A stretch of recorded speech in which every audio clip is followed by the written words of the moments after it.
soal bencana yang terjadi di Sumatera bagian utara. Tadi kan sebenarnya sudah ada early warning system, sudah ada peringatan dini, aksi dini dilakukan, tapi pada praktiknya tidak terjadi. Nah, Pak Dodik melihatnya apa yang jadi hambatannya? Apakah birokrasinya kah?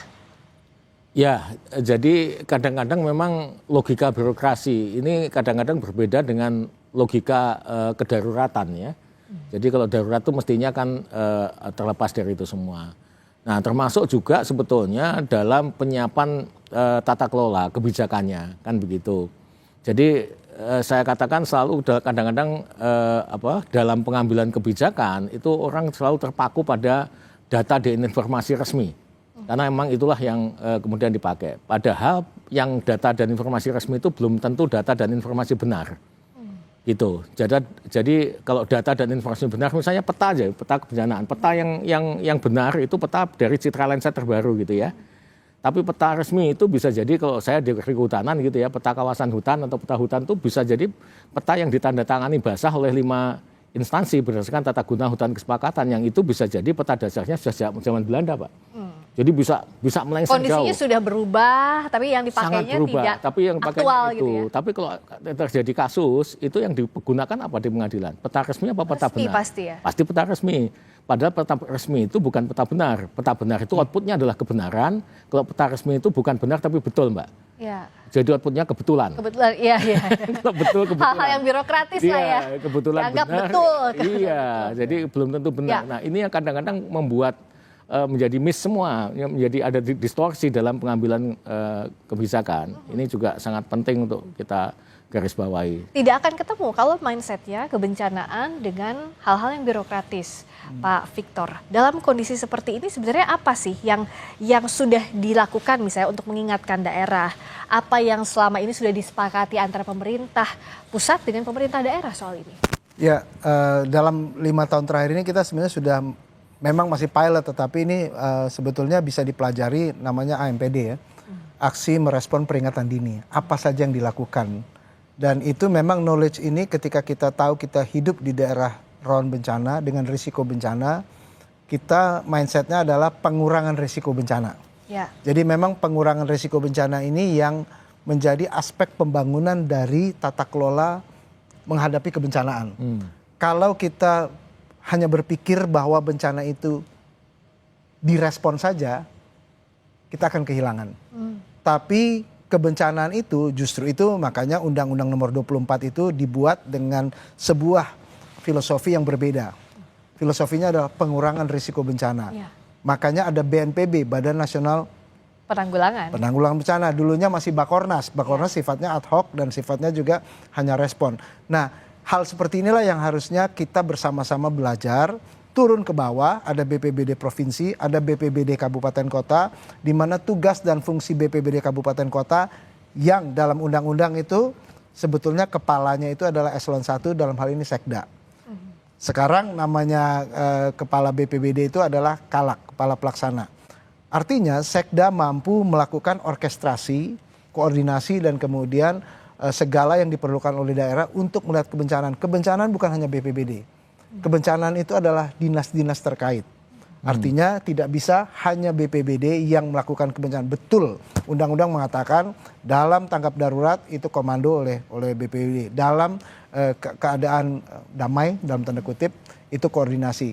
Tetapi tugas-tugas pengelolaan kebencanaan, misalnya banjir itu kita tahu kita punya dinas PU.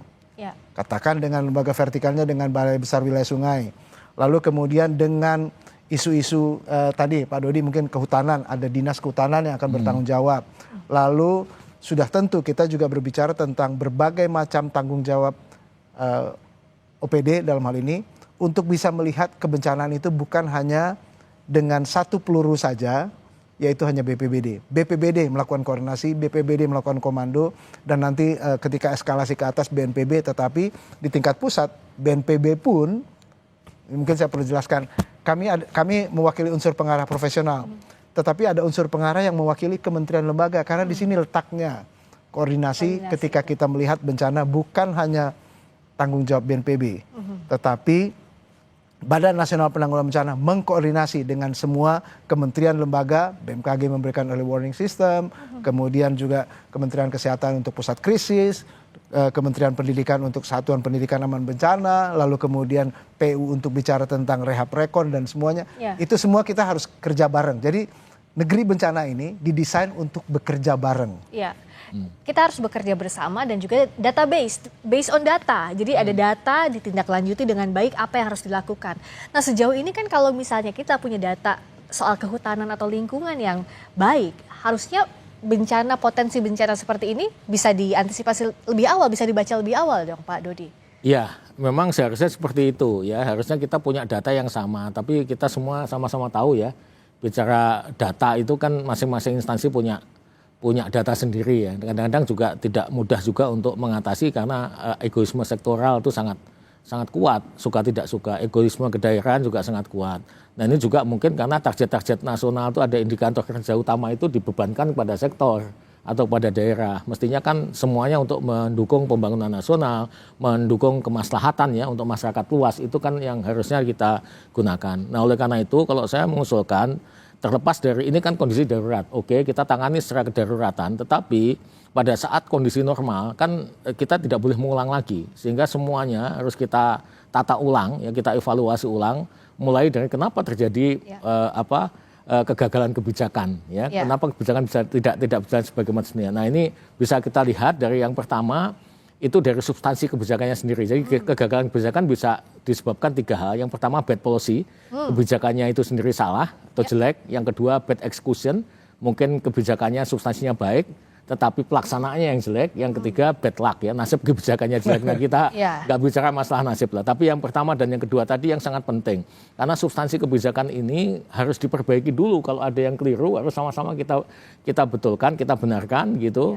Supaya nantinya ketika dilaksanakan itu bisa berjalan dengan baik. Karena substansi kebijakan yang salah dilaksanakan dengan baik dan konsisten, hasilnya akan konsisten salah. Iya. Nah ini kan menjadi persoalan. Makanya sejak awal harus betul dulu itu. Harus dibetulin dulu, harus dibenarkan dulu. Nah kemudian ketika itu sudah benar, baru eksekusinya harus baik. Misalnya ada AMDAL, ya dilaksanakan kan gitu. Ada kajian lingkungan hidup strategis, ada RT/RW, ya. Kalau itu sudah RT/RW sudah benar, tapi kalau dilanggar kan artinya bad execution itu. Ya, oke. Ya, itu saya rasa.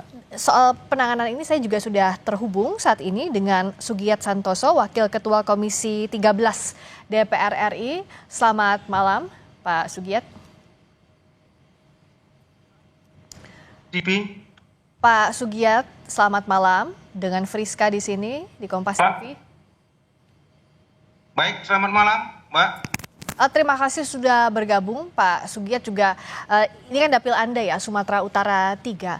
Dengan penanganan seperti ini bisa dijelaskan saat ini kondisinya seperti apa, Pak? Ya, kalau dari analisis dan pantauan kami selama beberapa hari di beberapa kabupaten kota di Sumatera Utara memang mitigasi bencana dari mulai sebelum terjadinya bencana, ketika sedang terjadinya bencana, dan sekarang pasca terjadi bencana memang pemerintah kabupaten kota, pemerintah provinsi, bahkan pemerintah pusat belum maksimal menangani persoalan bencana ini. Ada beberapa daerah yang sampai sekarang itu, misalnya di Tapeng Sibolga, akses jalan ke sana masih belum ada. Terus ada beberapa daerah, misalnya di Langkat kemarin saya langsung terjun, ada sekitar 11-15 kecamatan yang masih rendam banjir dan belum dilakukan proses penanganan apapun. Misalnya terkait dengan evakuasi korban. 5 hari atau 4 hari rumah mereka rendam banjir sampai ke atap, tapi tidak ada penanganan khusus bagaimana misalnya warga yang sudah tua, sudah jompo itu bisa dibawa ke darat atau ke daerah yang lebih aman, terus ditindaklanjuti persoalan kebutuhan pangan mereka, persoalan kesehatan dan sebagainya. Saya pikir ini menjadi problem kita bersama lah, mengevaluasi bagaimana ke depannya terkait dengan mitigasi bencana baik sebelum, sedang maupun sesudah bencana itu bisa dilakukan oleh pemerintah daerah, kabupaten kota, provinsi dan pusat. Ya, ini tentu evaluasi pasti harus dilakukan pasca ini. Tapi untuk saat ini apa yang didorong oleh Pak Sugiyat dan juga kawan-kawan DPR untuk segera dibuka akses untuk warga, bantuan segera dilakukan, segera diberikan, pun evakuasi yang masih terhambat kondisi di sana juga bisa cepat dilakukan?